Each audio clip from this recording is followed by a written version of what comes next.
नमस्कार मित्रांनो, मी जयश्री सम्राज्ञी यूट्यूब चॅनलमार्फत आपणा सर्वांचं स्वागत करते. नुकतीच मी संविधान सिरीज सुरू केलेली आहे. त्याच्यामध्ये आपण प्रथम समता हा जो मूलभूत अधिकार आहे त्याच्यातील आपण राज्यघटनेतील अनुच्छेद 14 ते 18 मध्ये ते समाविष्ट करण्यात आलेले आहेत. त्यातील अनुच्छेद 14 याची आपण माहिती यापूर्वीच घेतलेली आहे. आता आज आपण जी पाहणार आहोत ते अनुच्छेद 15 याची माहिती आज आपण घेणार आहोत. अनुच्छेद 15 जो आहे त्याच्यामध्ये धर्म, जात, वंश, लिंग आणि तुमचं जन्मस्थान याच्यावरून कोणताही भेदभाव केला जाणार नाही. राज्य या बाबतीत म्हणजे धर्म, जात, वंश, लिंग आणि तुमचं जन्मस्थान यावरून कोणत्याही व्यक्तीच भेदभाव करणार नाही. भेदभाव याचा अर्थ असा होतो की एखाद्या व्यक्तीला फेवरेबली ट्रीट करायचं आणि एखाद्याला अनफेवरेबली ट्रीट करायचं. आता हे असं काल घटनाकारांनी हे जे कलम आहे, हा जो अनुच्छेद आहे, हे टाकण्यामागचा उद्देश काय होता तर ते आपण थोडक्यात जाणून घेऊ. आपल्या देशाची जी सामाजिक परिस्थिती होती त्याचा आपण थोडक्यात आढावा घेऊ. आपल्या देशामध्ये निरनिराळ्या धर्माचे लोक आहेत. जैन धर्माचा उगम किंवा जन्मस्थान जे आहे तो आपला भारत देश आहे. शीख धर्माचं जन्मस्थान देखील भारत देश आहे आणि त्याचप्रमाणे बौद्ध धर्माचं जन्मस्थान हे देखील भारत देशच आहे. अशा पद्धतीने आपल्या देशामध्ये निरनिराळे धर्म इथे आहेत. त्याचप्रमाणे आपली येथील जी सामाजिक परिस्थिती जी आहे ती चातुर्वर्णीय वर्णव्यवस्थेवरती आधारलेली आहे. वर्णव्यवस्थेतून नंतर जे लोक आहेत ते आपापले उद्योग करू लागले, आपापले व्यवसाय करू लागले आणि त्या व्यवसायावरूनच ती जातीव्यवस्था निर्माण झाली. जातीव्यवस्था निर्माण झाली, परंतु हे व्यवसाय जे आहेत ते हळूहळू मागे पडू लागले आणि व्यवसाय मागे पडून ही जातीव्यवस्था जी आहे तिने चांगलंच जोम धरला आणि तीच प्रबळ अशी झाली. आणि मग त्या जाती व्यवस्थेमुळेच लोकांच्या मध्ये भेदभाव सुरू झाले. त्यानंतर आपण विचार केला तर लिंग याचा जर विचार केला तर पुरुष आणि स्त्री हा भेदभाव हा अनादी काळापासून चालू आहे. आपल्या देशाची जी संस्कृती आहे ही पुरुषप्रधान संस्कृती आहे. पितृसत्ताक पद्धतीचा आपण अवलंब केलेला आहे. त्यामुळे स्त्रीला स्थान जे आहे ते कमी दर्जाचं दिलं जातं. अशा पद्धतीने आणि जन्मस्थानावरूनही भेदभाव करायचा नाही असं आपण जर म्हटलं तर आता थोडक्यामध्ये आपण पाहू, पुणे ही एक विद्येचं माहेर घर असं म्हटलं जातं. तर एखादी व्यक्ती म्हणू शकते की मी विद्येच्या माहेर घरामध्ये जन्माला आलेलो आहे, म्हणजे माझ्याकडे जे ज्ञान आहे ते फक्त माझ्याकडेच आहे. मुंबईमध्ये राहणारा जो माणूस आहे, हे इकॉनॉमिक पॉवर सेंटर आहे आणि त्याच्यामुळे मुंबईचे लोक म्हणजे आम्ही सर्वात श्रीमंत आहोत. दिल्ली हे एक पॉवर सेंटर आहे. पॉलिटिकल जे सगळे प्रश्न असतात किंवा इथून सोडवले जातात किंवा दिल्लीमध्ये जो राहतो तो म्हणणार की आम्हीच संपूर्ण देशावरती राज्य करतो. अशा पद्धतीने म्हणजे हे जन्मस्थान आहे त्याच्यावरूनही भेदभाव होतो आणि हे जेव्हा घटनाकारांच्या लक्षात आलं त्यावेळी त्यांनी घटना समितीत असणारे लोक आणि घटनाकार या सर्वांनीच म्हणजे मिळून ह्या अनुच्छेदाचा याच्यामध्ये समावेश केला. 15चा 1 हा आपण पाहिला. आता आपण 15चा 2 पाहूया. 15चा 2 जो आहे तो धर्म, जात, वंश आणि लिंग आणि जन्मस्थान या बाबतीत कोणताही नागरिक जो आहे तो दुकानं, सार्वजनिक उपहारगृह, हॉटेल्स, त्याचप्रमाणे सार्वजनिक जी आपण करमणुकीची साधनं जी आहे तिथे प्रवेश जो आहे तो त्याचप्रमाणे राज्याच्या पैशामधून उपलब्ध करून देण्यात आलेल्या किंवा बांधलेल्या विहिरी, तळी हे जे आहेत, त्याचप्रमाणे सार्वजनिक राबत्याच्या जागा, रस्ते यामध्ये याचा करण्याचा जो वापर आहे, याकरता कोणतेही निर्बंध किंवा शर्त किंवा दायित्व, निसमर्थता याच्या अधीन असणार नाही. म्हणजे थोडक्यामध्ये की या सर्व ठिकाणी म्हणजे दुकानं म्हणा किंवा करमणुकीची साधनं जिथे आहेत त्या ठिकाणी म्हणा, त्याचप्रमाणे उपहारगृह, हॉटेल्स जे आहेत त्याच्यामध्ये तुम्ही सर्वजण जाऊ शकता, तिथे तुम्हाला प्रवेश आहे. त्याचप्रमाणे सार्वजनिक ज्या विहिरी ज्या आहेत, तळी आहेत, त्याचप्रमाणे स्नानघाट जे आहेत, जे सरकारने म्हणजे राज्याने त्याचे आपलं अंशतः किंवा पूर्णतः त्याच्यामध्ये पैसे वापरून त्याचं बांधकाम बांधलेले आहेत, अशा सर्व ठिकाणी त्याचा वापर करण्याचा हा सर्वांना अधिकार आहे. हा जो अधिकार आहे हा सर्वांना देण्यात आला होता, परंतु जे काही डिप्रेस क्लासचे लोक आहेत अशांना तो अधिकार नाकारण्यात येत होता. अशांना तिथे प्रवेश नव्हता, त्याचा वापर करण्यास प्रतिबंध होता.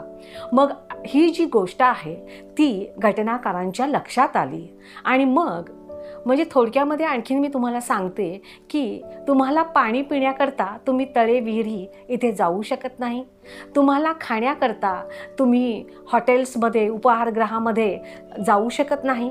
त्याचप्रमाणे जर तुम्हाला कपडे वगैरे जर घ्यायचे असतील तर त्याच्याकरता तुम्ही दुकानामध्येही जाऊ तुम्हाला प्रवेश जर निषिद्ध असेल तर म्हणजे तुमच्या ज्या अत्यंत म्हणजे मूलभूत ज्या गरजा आहेत त्या मूलभूत गरजांपासून देखील तुम्हाला वंचित ठेवलं जायचं, तुम्हाला लाचार केलं जायचं. आणि अशा परिस्थितीमध्ये तुम्हाला ज्यांना जे अधिकार जन्मापासून मिळालेले आहेत, ज्यांना हे अधिकार सहजपणे उपलब्ध आहेत आणि त्याच्याकरता आपण लाचार व्हायचं किंवा आपण त्याच्याकरता गुलामगिरी करायची, ह्या ज्या गोष्टी आहेत याच्यापासून तुम्हाला मुक्त करण्याकरता घटनाकारांनी याचा समावेश 15(2) अनुच्छेद 15(2) याच्यामध्ये समावेश केलेला आहे. त्याचप्रमाणे आता हे जो 15(1) आणि 15(2) हे जे आहेत याच्यामध्ये कोणत्या गोष्टी, ज्या 5 गोष्टी आहेत त्या सांगितलेल्या आहेत की त्याच्यावरून भेदभाव केला जाणार नाही. परंतु आता जो 3 आहे त्याला मात्र तो अपवाद आहे. 15(3) जो आहे त्याच्यामध्ये महिला आणि बालकांसाठी विशेष तरतूद करण्यात आलेली आहे आणि 15(3), 15(4), 15(5) हे देखील असेच आहेत. घटनेची ज्यावेळी निर्मिती झाली त्यावेळी 15(1), 15(2) आणि 15(3) हे 3च अनुच्छेद त्यात होते. परंतु 4, 5 आणि 6 हे नंतर घटना दुरुस्ती करून त्याच्यामध्ये मग समाविष्ट करण्यात आलेले आहेत. मग 15(3) हा त्याला अपवाद कसा आहे तर महिला आणि बालकं यांच्याकरता विशेष तरतूद ही का करण्यात आलेली आहे तर महिलांची स्थिती आपण जाणून घेणं फार आवश्यक आहे. ज्यावेळी आपलं पारतंत्र्यामध्ये आपण होतो किंवा जी आपली साधारणपणे 200-250 वर्षापूर्वीची जर आपण परिस्थिती पाहिली तर महिलांना शिक्षण उपलब्ध नव्हतं. मग ती कोणत्याही समाजातील असो त्यांना शिकवलं जात नव्हतं. सावित्रीमाई यांनी ज्योतिबा फुले यांच्या ज्या पत्नी होत्या त्या पहिल्या शिक्षिका बनल्या आणि त्यांनी महिलांना शिक्षण घेण्याचं कार्य हाती घेतलं. त्यावेळी त्यांना कितीतरी विरोध झाला तरी त्यांनी महिलांना शिक्षण दिलं. त्या कालावधीमध्ये अत्यंत बालवयामध्ये मुलींची लग्न होत असत आणि त्यामुळे विवाह झाल्यामुळे त्यामुळे होणारी संतती लहान वयामध्येच त्यांना संतती होत असे. त्याचप्रमाणे लहान वयात लग्न झाल्यानंतर त्यांच्या बालविवाह हे होत होते आणि कधीकधी त्यांचे मालक जे असत, त्यांचे जे पती असत, त्यांचं निधन जर झालं तर त्यांचं केशवपन केलं जायचं. त्या महिला विधवा ज्या होत होत्या त्यांचं केशवपन केलं जायचं आणि त्यांना विद्रूप केलं जात होतं. त्याचप्रमाणे त्यांनी मग जायचं कुठे? मग तेव्हा त्या सासरीच त्यांच्या राहायच्या आणि घरातील इतर जी पुरुष मंडळी होती ती त्यांच्यावरती लैंगिक अत्याचार करत असत आणि या लैंगिक अत्याचारातून त्यांच्या जबरदस्तीमधून जी अपत्य निर्माण होत होती मग किंवा अपत्य निर्माण होणार असतील तर अशा वेळी ती महिला जी आहे आत्महत्येशिवाय तिच्याकडे पर्याय नसायचा. एखाद वेळेस अशी अपत्ये जर जन्माला आली तर त्या अपत्यांना सहारा जो म्हणतात तो महात्मा ज्योतिबा फुले यांनी दिला. त्यांनी पुण्यामध्ये ते पाळणागृह सुरू केलं आणि जवळजवळ अशी 40 मुलं त्यांनी त्या पाळणागृहामध्ये ठेवली होती. ही झाली म्हणजे अतिशय जुनं म्हणजे 150 साधारणपणे 200 वर्षापूर्वीच्या 250 वर्षापूर्वीच्या या घटना होत्या. त्यानंतरही जे आपण स्वातंत्र्य प्राप्ती झाल्यानंतर देखील आपण जर विचार केला तर त्यामध्ये आपल्याला असं दिसून येतं की महिला ज्या नोकरीवरती ज्या नोकरी करत असतात त्यांना देखील त्यांच्या नोकरीच्या ठिकाणी देखील त्यांच्यावरती लैंगिक अत्याचार हा होत असतो किंवा झालेला असतो. त्याचप्रमाणे त्यांना घरगुती हिंसाचाराला देखील बळी पडावं लागतं. हुंडाबळी अशा निरनिराळ्या